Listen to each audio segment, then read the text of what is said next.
Hi there, welcome to the Healthy Hearts webinar presented to you by Sharp Health Plan. My name is Erin Pasak. I'm a registered dietitian and wellness education specialist, and I'll be leading our presentation today. Let's start by thinking about why heart health matters. You may personally have an interest in this topic. Maybe heart disease has affected you, a loved one, a coworker, a friend, but we know that it affects a vast number of people across the globe. It's the leading cause of death worldwide, accounting for 17.3 million deaths per year. And just in the United States, we know that 1 in every 4 deaths is caused by cardiovascular disease. So today's presentation, first we're going to start talking about the risk factors for cardiovascular disease, both non-modifiable and modifiable. But we'll spend the bulk of our time today focused on heart-healthy nutrition and lifestyle recommendations, meaning what can you do, what can you take action in that's going to prevent or reduce your risk for cardiovascular disease. All right, so starting with our risk factors, let's go over the non-modifiable risk factors, both age and gender, as well as family history. So for women, if you're over the age of 65 or men over the age of 55, you are at an increased risk, as well as having a strong history of heart disease, high blood pressure, coronary artery disease in your family. But don't let that deter you from taking action, because there are numerous modifiable risk factors, meaning things you can control, things that you can focus on that will reduce your risk. So having high blood pressure, high cholesterol, diabetes, being overweight, as well as having an increased waist circumference. We'll go over that towards the end of the presentation in terms of some numbers. Living a sedentary lifestyle, poor diet, tobacco and alcohol use, and a high stress lifestyle. These are all things that we're hoping you can take some action towards to reduce your risk. So again, take charge of what you can control. We know that our genes, our age, our gender, that's not just our destiny. The way we live, the way we operate has more of an impact. So let's start our conversation around nutrition recommendations. The first one we're focusing on today is sodium. So sodium is something that most people are usually aware. It's better to have a lower sodium diet, but here's some interesting information on why. So having excess sodium in your diet, it actually pulls more water into your blood vessels. So this can increase the total amount or the volume of blood inside the vessel. Once you have an increased volume of blood, it can put excess pressure on the blood vessel walls, and this can cause a burden on the heart and the blood vessels themselves, which can lead to a rise in blood pressure. So it's really important to be aware of sodium in your diet, the sources of sodium, as well as some ways that you can reduce it. So if you already know you have normal blood pressure, described as about 120/80, then your recommendation is to limit sodium to 2,300 milligrams per day, which is equivalent to about 1 teaspoon, okay? To picture a teaspoon, we have the image here of a teaspoon, but take your pointer finger and look at just the top knuckle to the top of your finger. That's about a teaspoon visually, okay? So that's for the whole day. That's what you want to have as a limit. If you already have elevated blood pressure, also called pre-hypertension or hypertension, your limit for sodium is 1,500 milligrams a day. So much lower. And sodium adds up quickly if you are not careful. Here are just a few tips that you can start considering when you're trying to lower your sodium intake. First, limit eating out. When we go to a restaurant or get takeout food, fast food, we don't have control over how they cook the food. We know that salt can sometimes make our food taste pretty good. So if you are really looking to avoid excess sodium, definitely avoid how often you eat out or what you order when you eat out. So that leads to the next recommendation of eating mostly fresh foods. So eating, fresh salad with some grilled chicken on top compared to having a fully cooked meal where sodium can be added throughout the process. That can make a big difference for having less sodium. Definitely read food labels. We'll talk about that in a moment. Avoid adding salt. So if you are a home cook, being careful of, not adding sodium or salt itself, but also various spice blends, marinade sauces that have a lot of salt in them. So be mindful of that. And then, of course, limiting processed foods. We know that, again, that can be a big hitter for a lot of people that are eating too many processed foods, that the sodium just adds up very quickly. So let's go over the food label lingo. This is a way to get more familiar with some of that front of the label language that's used, because it can be very deceptive sometimes if you're not careful. Now, if you see on the label that something says sodium free, that's pretty true. Less than 5 milligrams per serving. Pretty low, almost sodium free.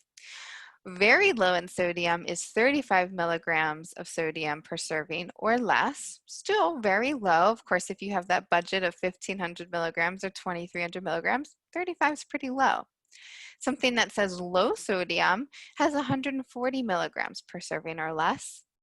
Now, here's where you got to be careful. When it says light sodium, that's different than low sodium. That means 50% less than the original. So if the original had 800 milligrams, light sodium could still be 400 milligrams, which would be relatively high if you're watching your sodium. Reduced or less sodium is 25% less than the original. And then unsalted or no salt added just means that sodium was not added to the product, but it could still be in there. Here's a quick example just to drive this point home on looking at those labels. So we have soy sauce. We all probably have had soy sauce and know it has that salty flavor to it, right? Regular soy sauce, just 1 tablespoon. A tablespoon can be described as your thumb from the bottom to the top. That's about a tablespoon visually. 1 tablespoon has 921 milligrams of sodium. Now, the less sodium soy sauce, the one that usually has the green cap on it, it has less sodium. So it's going to have, 25% less than the original. That's what we described on the previous slide. So now 1 tablespoon has 576 milligrams, which is less, but it's still relatively high if you're on a low sodium diet. It's over 1/3 of your sodium needs for the whole day. Some things that people do if they are watching their sodium and they still want this type of flavor to their food, they might do something like coconut aminos or Bragg's aminos, which have about 220 to 270 milligrams of sodium per tablespoon. So, can make a drastic difference if you are really looking at those labels. Here's another example to explain the difference in products if you're not careful for sodium. So all of these examples are 1/2 cup of green beans. All right, so starting on the left-hand side, we have the no salt added canned green beans. Those are less than 5 milligrams, not bad. Fresh green beans, less than 5 milligrams. Frozen green beans, less than 5 milligrams. But over on the right-hand side, we have canned, and you can see there's no indication of sodium, right? That they added it or didn't add it, or that it's less or reduced, nothing. So the standard canned is 840 milligrams of sodium for 1/2 cup of green beans. Wow. What a difference it could make to just pay attention to the label in that one scenario. The next topic around heart health nutrition is around fats. And what we know for sure is that all fats are not created equal.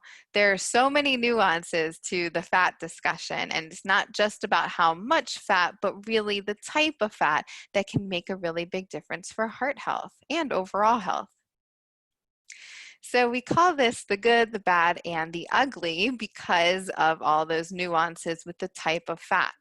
So over on the left-hand side, you see our good or our beneficial green arrow, where we want to incorporate more of these unsaturated fats, poly and monounsaturated.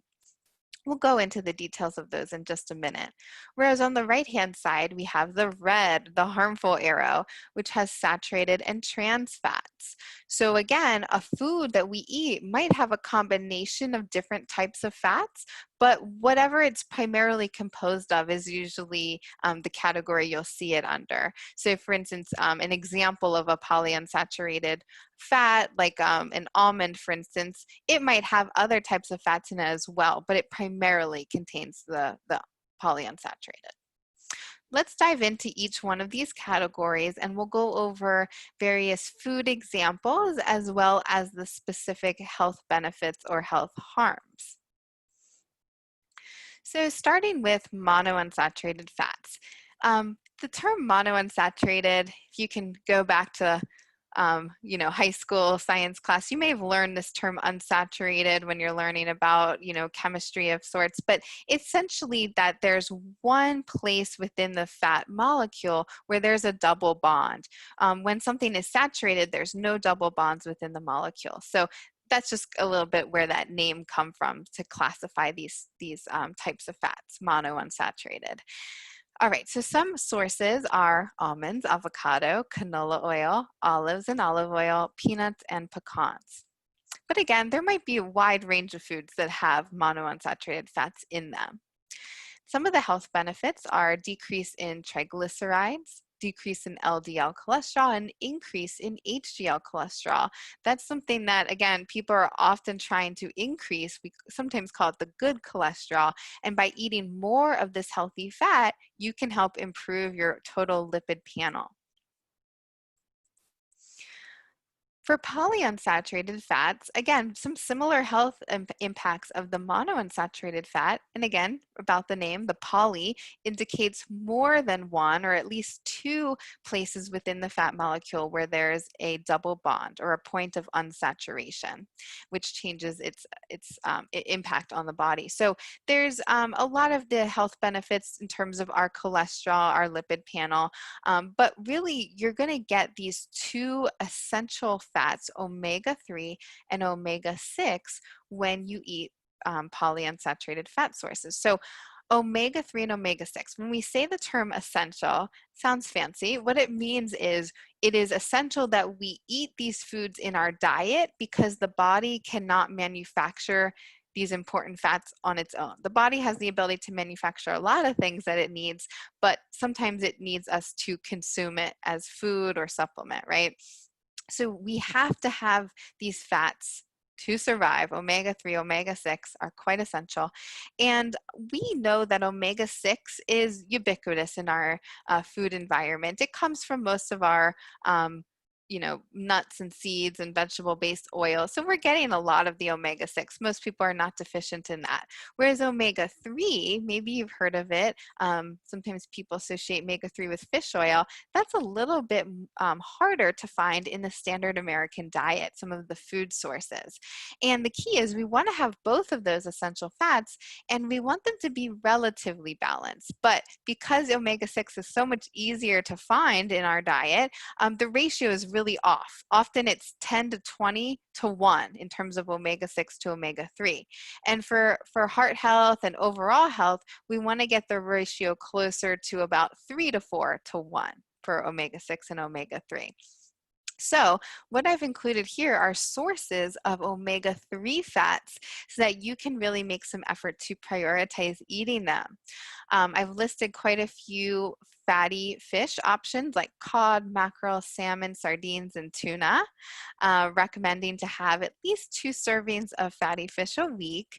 But if you're not a fan of fish, I've heard that before, there are plant-based sources of omega-3. Things like walnuts, flax seeds, chia, hemp seeds, and pumpkin seeds are just a few examples. Now, it is a little bit of a different source, marine or fish versus nut or seed, but you can still achieve your omega-3 goals even if you are vegetarian, vegan, or just don't like fish, okay? But Some people, they do turn to taking an omega-3 fish oil supplement, and they've become quite popularized these days.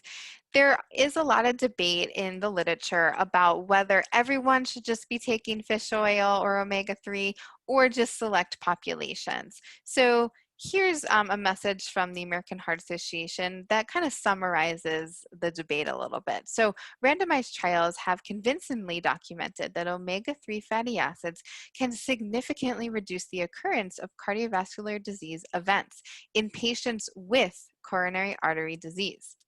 The strongest evidence to date is from studies in which marine-derived omega-3 fatty acids have been consumed as supplements or fish. Additional clinical and mechanistic studies are needed to confirm and further define the health benefits of omega-3 fatty acids for both primary and secondary prevention, meaning if you're doing it just to prevent the risk of heart disease, it's not yet established that that's going to be an effective method. Instead, your best bet is probably just to eat some of the food sources that I mentioned of omega-3s rather than taking the supplement. But for those who have already had a cardiovascular event, taking about 1 gram combined EPA-DHA, these are types of omega-3s, in a supplement has been found to be beneficial. All right, so now we're getting into the bad or the ugly, right? That red arrow that I showed you, where we want to be limiting these types of fats in the diet when it comes to heart health. So saturated fat. Again, the previous slide talked about unsaturated. Saturated means there's no double bonds in the molecule. It's saturated with hydrogen, so that the actual fat itself will visually appear solid at room temperature because of the way the fat is structured. So all of these examples, butter, full fat dairy, fatty cuts of meat. Think about it in your mind. If you've ever seen butter at room temperature, it's solid versus a bottle of olive oil that has unsaturated fats. It's quite liquid at room temperature. But think about when you take butter and you put it on the skillet to then go cook something, right? It then does become liquid. So just think, what is solid at room temperature? That's a fat. That likely is going to be a source of saturated fat. And so we know that this can increase our cholesterol levels. That is a well-established fact. And we want to be reducing this to about only 5 to 6%, according to the American Heart Association, of our total calories. It sounds like, oh, 5 to 6%, no problem. But fat adds up quickly if you are not careful.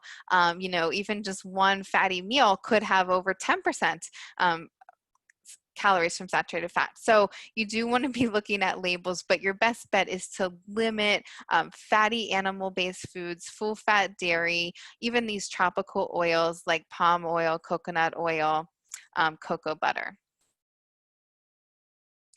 So here's a question I get asked a lot is about coconut oil, and is it a healthy fat? So there's been debate back and forth over the years, but overall the American Heart Association advises against its use, stating that coconut oil is 82% saturated fat, which again, even though it's a tropical oil and not coming from an animal, it still will increase your LDL cholesterol level, which is a risk factor for cardiovascular disease. So if you really enjoy coconut flavor, maybe the coconut water, maybe a little bit of cooking with coconut milk sparingly, but we don't want to be cooking all of our food in coconut oil, drinking full fat coconut milk, eating coconut chips. Again, this is something we want to limit to about 5 to 6% of our total calories. So limit the coconut. All right, lastly, the trans or hydrogenated fats. This is something that without a doubt you want to avoid if you are at risk for heart disease or if you're just preventing, heart disease altogether.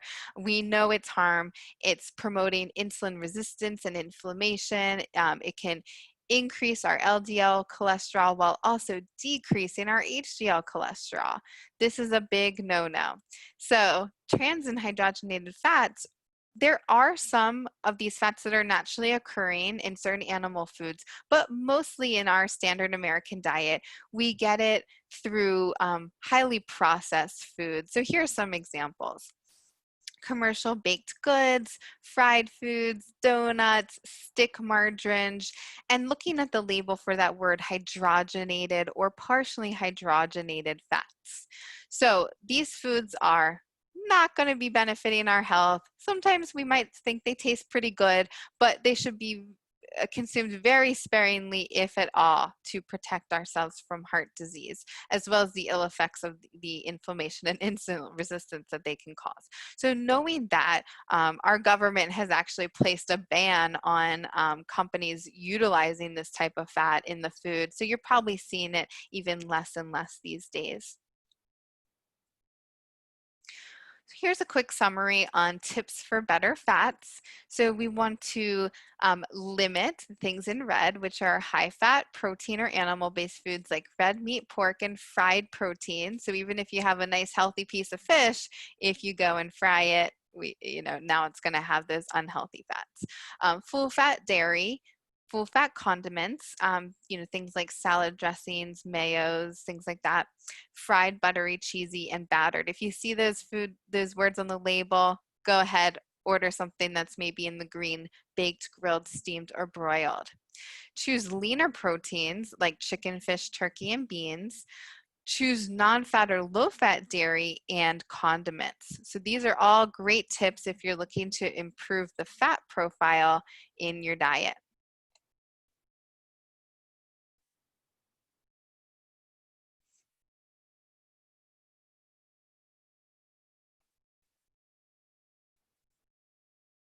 All right. We are now going to switch gears and talk about sugar. The difference is in the details. So what that means is all sugar is not created equal, like I said, for the fats. Sometimes we can be quick to vilify naturally occurring sources of sugar, like in fruit, when really what we're after is limiting the added sources of sugar in the diet. That can make all the difference. So sugar and heart health. Believe it or not,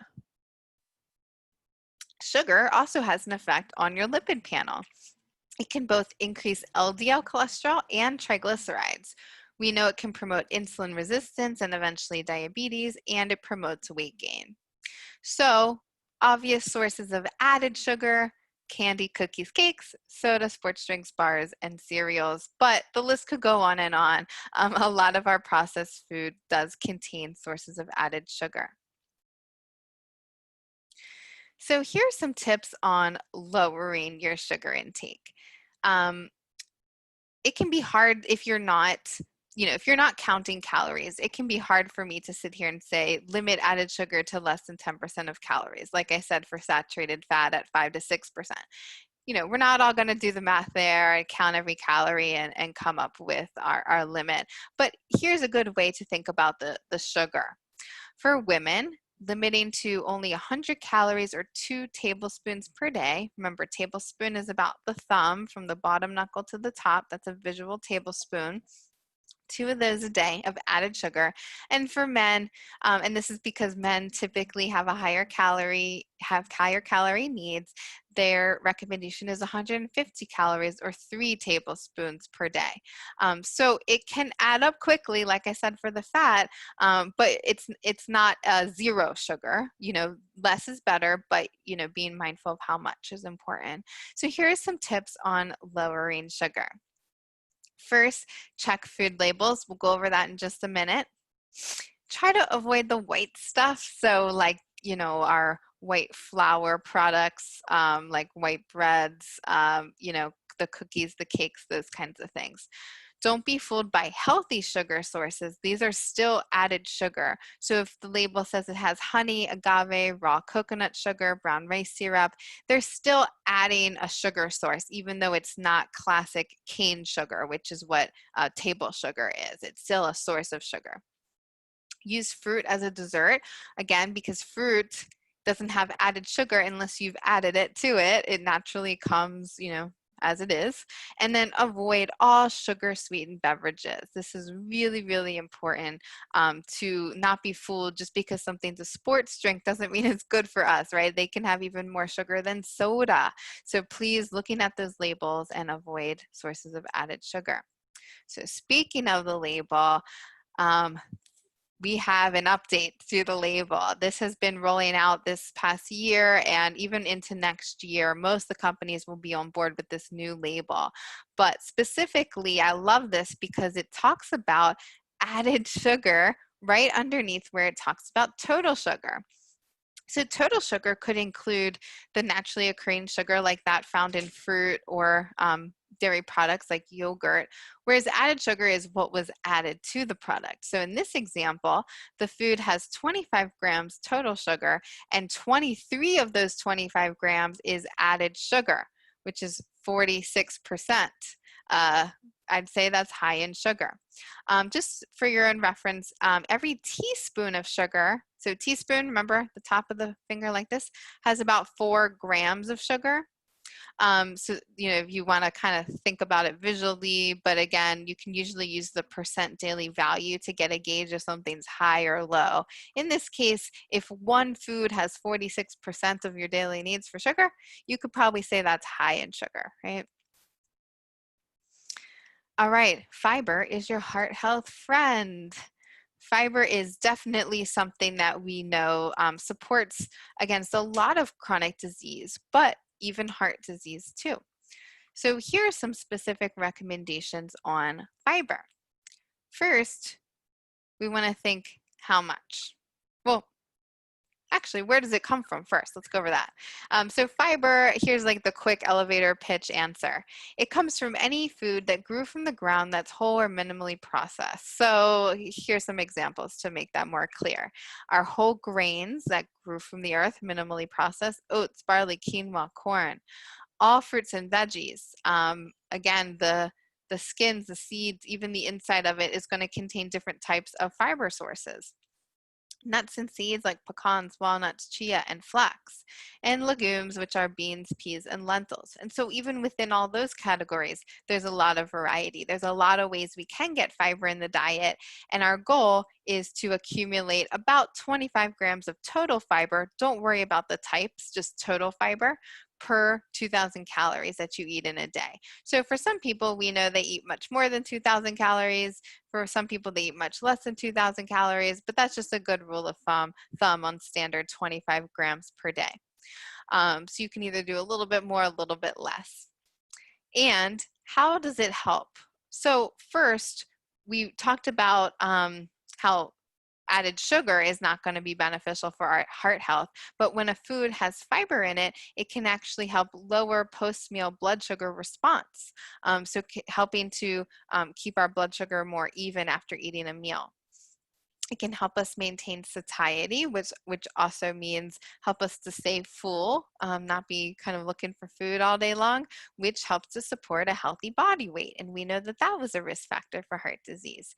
And it helps to reduce cholesterol levels. So fiber can actually help the body to remove extra cholesterol during the digestive process. So a pretty important food to be, or types of foods to be including, and ideally you want to be getting fiber from whole food sources. Some people do use fiber supplements, things like Benefiber, Metamucil, just to name a few of the brands.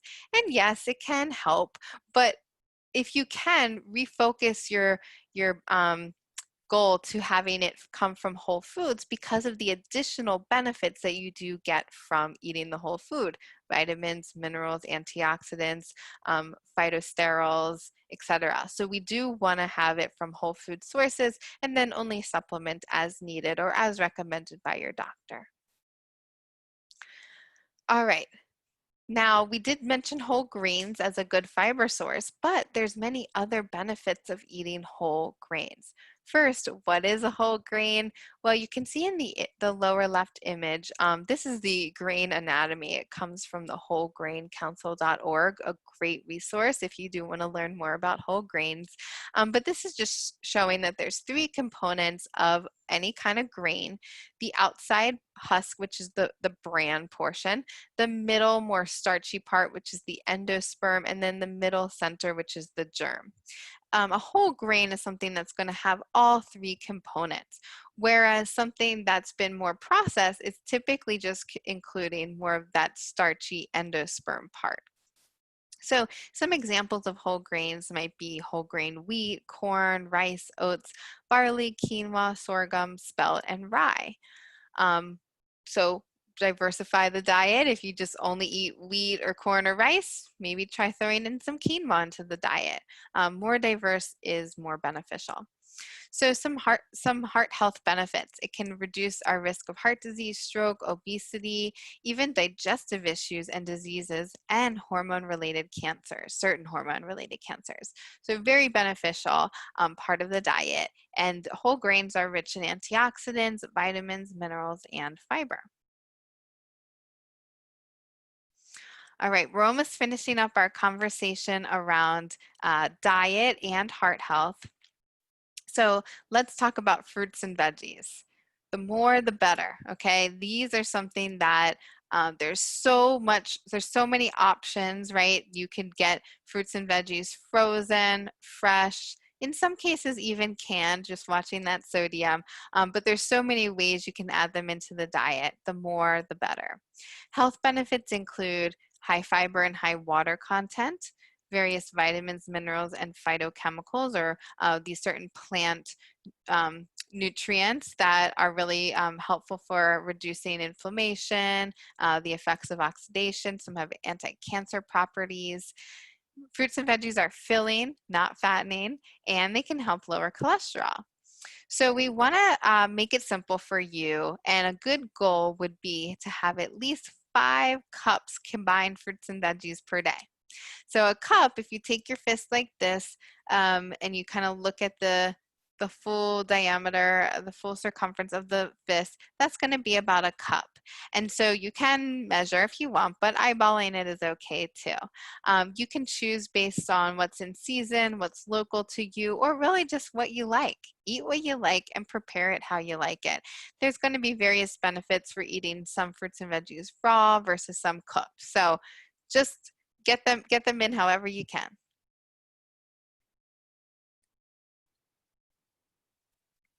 Okay. So now we're going to switch gears and talk about eating out, because we live in a time when it's not possible to say, I'm never going to do that, right? We can eat out, but we have to eat out smart. So here are a few tips for you to consider next time you're either going to eat out, or same thing goes for takeout food, okay?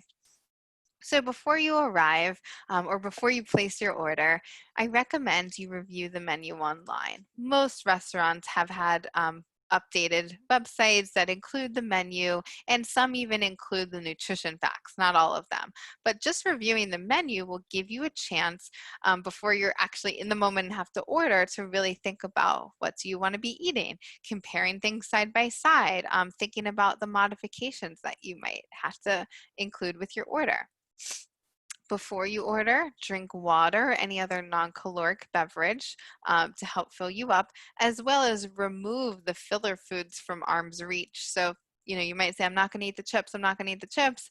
But once they're sitting there and you're hungry and they're within an arm's reach, it's pretty easy, right? So maybe just pushing them aside, asking the server to remove them from the table, whatever it takes. While you're ordering, don't be afraid to ask for substitutions, ask questions. Is the chicken grilled or is it fried? Is it breaded? I'm looking for more of a grilled or a baked option. Can you make a recommendation? Can I get the dressing on the side? What kind of dressing do you have? Can I get a vinegar-based dressing instead of a cream-based dressing? There's all kinds of questions you might ask. Do not be afraid to speak up and ask for what you need. Once the food arrives, consider splitting it. Ask for a to-go box even before you start eating, to make sure that you have some good portion control. And then pat off visible grease. So definitely on pizza or anything that you can actually see the grease, it does make a difference to kind of pat it off a little bit. And then after dining, some people find it's beneficial to record your food intake, whether that's just a written log or using an app, to stay accountable to what they chose, and to maybe learn from it. Oh, I had the chicken quesadilla. That was quite a heavy meal. I'm not feeling so great today. Maybe next time I go out, I'm going to order the taco salad. It's a little bit lighter, something like that. And consider going for a walk after the meal to help digestion.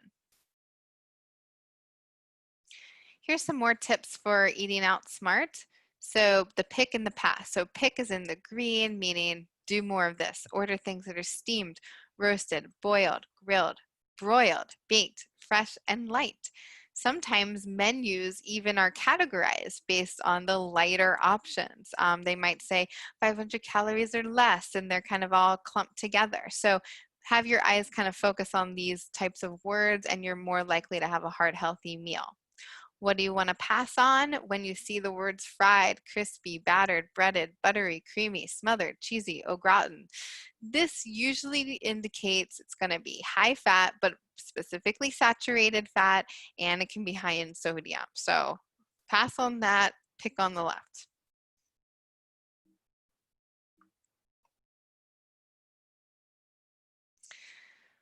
Now we're asking you to get wise with fast food. We live in a fast food world. There are some ways to do it in a healthful way, but it can really creep up on you if you are not careful and if you're not doing your research in advance. So let's go over a few examples of fast food and discover the calorie and the total fat of some of these food choices. Starting with Starbucks. Starbucks is very popular these days and might be a quick breakfast, right? Go get a grande white mocha with 2% milk. Grande is like their middle size. What is it, about 12 ounces, 16? Ugh, I'm bad, I should know. And then it's topped with, it looks like some whipped cream. And then we have the zucchini walnut muffin. So, zucchini, walnuts, a vegetable and a healthy nut all in a muffin. This sounds like a great idea. But then we look under the covers and we see it has 960 calories and 46 grams of fat. That's just for breakfast. So, thinking about how you might get a lower fat or a fat-free milk, avoiding the whipped cream, maybe with a muffin, you could cut it in half, or maybe opt for one of their nut bars that they have. The muffin is going to use typically white flour, white sugar, which I mentioned avoiding. So there could be some modifications there. Next up, we have Carl's Jr. This person ordered a double Western bacon cheeseburger.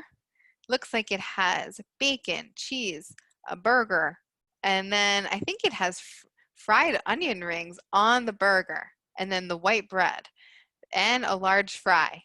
Okay, and maybe a Diet Coke to go with it, right?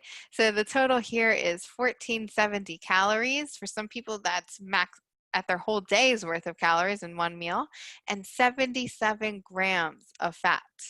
I'll tell you now, that's high fat. So what might they modify? A lot of things, but it might sometimes be easier to choose a different place to get fast food where it's not as tempting to order something like this. But even getting a burger without the cheese, without the bacon, without the onion rings could really help cut the calories and the fat. Instead of a large fry, maybe they get a side salad. Maybe they get a small fry. The little things can make a difference. At the bottom example, we have Taco Bell. So taco salad, I mentioned that as an example. So it can be done in a healthful way. This is an example of a less healthy way because of that taco shell bowl. That shell itself is usually fried. Remember, we're trying to avoid fried. Looks like it has sour cream on it, full fat, some cheese, some sauteed veggies, maybe ground beef, full fat. So this fat and calories really adds up 780 and 42 grams of fat. I know you can go on any of these three websites and look for healthier options. It might surprise you what might be lower in calories and lower in fat. All right, two more examples here. So Subway, eat fresh. Well, you have to be careful because it can be calorically dense and high fat if you're not careful.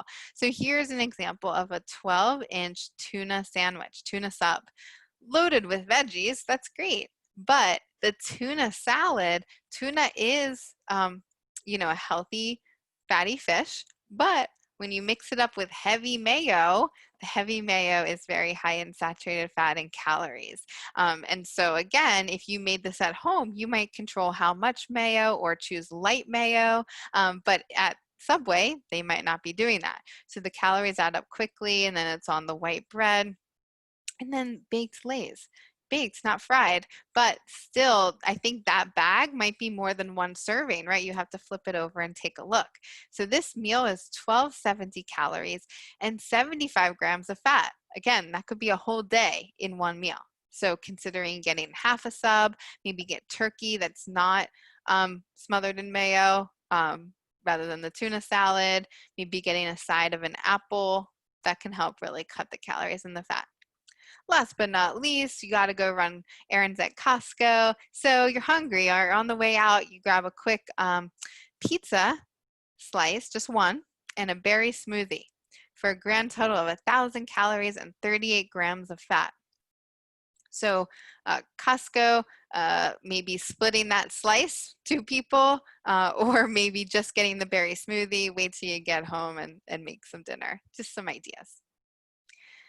All right, we're almost finished up here on our topic around nutrition and diet and heart health. So I just wanted to remind everyone of the new nutrition facts label.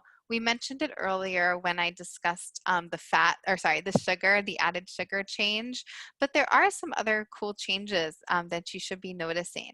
So this is the updated label. Let's just start from the top, work our way down. So the servings makes up one serving is going to be larger and bolder. So serving size in this example is 2/3 of a cup.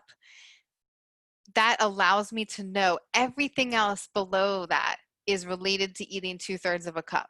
So if I eat a cup, I'm going to have to do the math on all of these other numbers. So always eyes go straight to the serving size. The calories listed per serving are a larger and bolder font.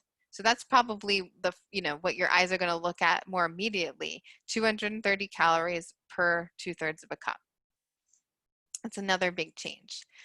Additionally, you can look down. You see, we mentioned it includes how many grams and percentage of added sugar. And then there's also changes towards the bottom related to the types of nutrients that are listed. So vitamin D and calcium, iron and potassium, the amounts and the percent daily value are added. Percent daily value is based on a 2,000 calorie diet, which not for everybody, but maybe on average what people take in. And so they've added these different nutrients and declared the total amounts at the bottom of the label. So be on the lookout for that. Most have already switched over to this newer layout. Calorie budget. So I've talked about calories quite a few times so far. Not everyone is a calorie counter, but everyone at the end of the day, when we're eating food, food is our energy. Food contains calories. So calories are just an easy way to talk about how much energy you're taking in. And what we know is if you take in excess energy that your body's not using, that energy is going to be stored. And mostly it's stored as fat. So we do want to make sure we are aware of the topic of calories and not just, all food is free food. No, we want to know that what kind of energy it's giving us. So there's many ways to calculate your energy needs, your caloric needs, also called your metabolic rate. How many calories does your body metabolize to stay at the same weight or to achieve your goal weight? Many different ways to calculate this, but here's just a really simple rule of thumb that you might be able to do on the spot now. So here's how you would do it. For women, take your goal weight in pounds times 10. For men, take your goal weight in pounds times 11. That will be your estimated calorie needs. So example, 150-pound woman times 10, 1,500 calories a day to achieve that weight. So if this woman is currently 200 pounds and she wants to weigh 150, she should take in about the 1,500. Now, once she gets to 150 pounds, if she keeps taking in 1,500, she's not going to continue to lose weight. She's going to stay the same. But if she wanted to get down to 130, again, she would have to drop the calories. So your calorie needs go down as you become smaller, right? As you weigh less. Other factors that affect your calorie needs are, in some cases, your height, which can be associated with your weight, your age, your gender, and your activity. as well as certain medical conditions. But this is a very simplified version of estimating your calorie budget. And this leads us into the conversation around achieving a healthy body weight, which was one of those modifiable risk factors for heart disease. So first, I encourage you to know your numbers. Don't be afraid of the scale. You know, we don't need to obsess over it, but it is good to check in with our weight periodically to make sure we're in a healthy range. So classically, people will refer to the BMI, your body mass index, to get a feel if your weight is appropriate for your height. Keep in mind this doesn't take into account body composition, which would be like lean mass to fat mass. This doesn't take into account gender.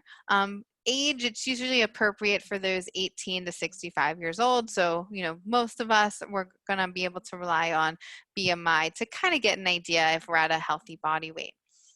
So there are BMI calculators on the internet. You can do the math manually, or there's apps that do it for you. But here's just how you would classify the BMI. So we have the underweight category at less than 18.5. 18.5 to 24.9 is normal weight. So there might be a number of different weights that are considered normal or healthy for your height. Okay. And then overweight 25 to 29.9, and then obesity at different levels at 30 plus for the BMI. You also might consider getting familiar with your waist circumference.